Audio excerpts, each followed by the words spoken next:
আপা ছেলে তো পুরো রাজপুত্রের মতো। তো? বড় স্যার তো ঠিকই কইছিল। বেশি কথা বলো না, যাও কাজ করো। তো কি লজ্জা শরম বলতে কিছু নাই? বাইরে ইনকামে চলো, আবার হাফ খরচে টাকা দাও না, লজ্জা করে না? কেন লজ্জা লাগবে? আমার ভাই, আমার আপন বড় ভাই, তার জায়গায় আমি হলে তো সে একই কাজই করতাম। আমি চাকরি করতাম, আমার ছোট ভাই পায়ের উপর পা তুলে বসে বসে খাইতো। চলতে পারে না, not that important. K ex girlfriend? ধরে কথা বলেন, এটা কষ্ট পাবে। কি হয়েছে, এতবার কল দিচ্ছ কেন? কেটেই যখন দিচ্ছি তো বুঝতে তো পারছো যে আমি একটা মিটিং আছি। তো মিটিং এ তো তুমি আগেও থাকতে, তখন তো এরকম করতে না। আমি তোমার সাথে দেখা করতে চাই। আচ্ছা ফাইন, আমি মিটিং শেষ করে তোমাকে ফোন দিচ্ছি। ফোন করো না প্লিজ। সামির নে। তাহলে কেন?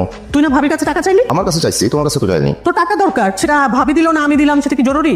তুমি তো ভালো কেন?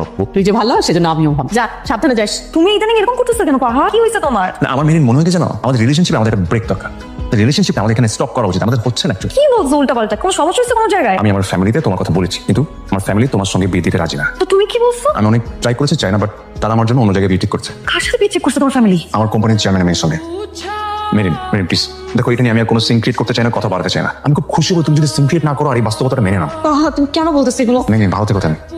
पूछा हमसे बिछड़े यार का ঝামেলা হয়েছে আপনাদের? আপনি কে? আর আপনাকে আমি কেন বলতে যাবো আমাদের ঝামেলার কথা? যে চলে গেল সে আমার বড় ভাই। আপনার নামটা জানি কি? সামির, তাই না? ভাইয়ের সাথে আমার 3.5 বছরের রিলেশন ছিল, আর সে এখন এসে আমার সাথে ব্রেকআপ করতেছে। সে বলতেছে আপনার মা বাবা নাকি আমাকে মেনে নিবে না। আমি তো ভাইকে বলে ফেলছি যে আমি আপনার ভাইকে বিয়ে করব।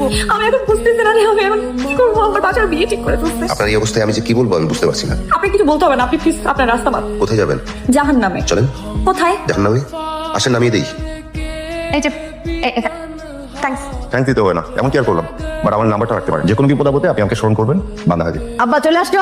আসসালামু আলাইকুম আম্মা। ওয়ালাইকুম আসসালাম। আব্বা অনেক ক্লান্ত হয়ে আসছে, যাও আব্বা ফ্রেশ হয়ে চা নাস্তা খেতে বসো। আব্বা কিছু বলবি? আব্বা আমাদের কোম্পানির চেয়ারম্যান ওনার মেয়ের সঙ্গে আমাকে বিয়ে দিতে চান। তুই না সেদিন বললি তুই অন্য একটা মেয়েকে ভালোবাসিস? বলেছিলাম, কিন্তু আমার কাছে এইটা বেটার অপশন মনে হয়েছে। আমি কি তোকে এতদিনেই শিক্ষা দিয়েছি কমিটমেন্টের কোনো দাম নেই? কমিটমেন্ট দিয়ে কি আসে যাবা? আমার ফিউচার সিকিউর করতে হবে না? অবশ্যই আমার ছেলে ফিউচার দেখবে। আমার চেয়ারম্যান স্যার বলেছেন উনি কোনো মেয়ের জামাই চান না, উনি একজন ছেলে চান।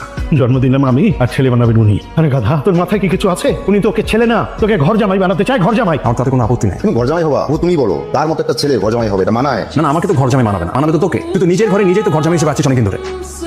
ওর জামাই আর বাইরের জামাই কি? জামাই তো জামাই। এই তুমি চুপ থাকো তো। আবার আমি চেয়ারম্যান স্যারকে কথা দিয়ে দিয়েছি, বিয়েটা আমি করছি বাবা। তাহলে তুই আমার কথা শুনে যা। তুই যদি ওই বাড়ির ঘর জামাই হস, তাহলে এই বাড়ির দরজা তোর জন্য চিরতরে বন্ধ। তোমার যদি মনে হয় ওই বাড়ির ঘর জামাইয়ের মা হয়ে তুমিও ওখানে থাকবে, তুমিও যেতে পারো, দরজা খোলা আছে, যাও। থাকলাম গেলাম।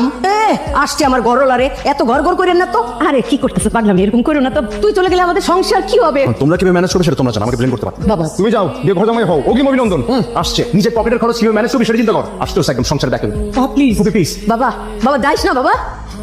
वफा कर আসসালামু আলাইকুম স্যার। ওয়ালাইকুম আসসালাম। বসে বসে প্লিজ হ্যাভ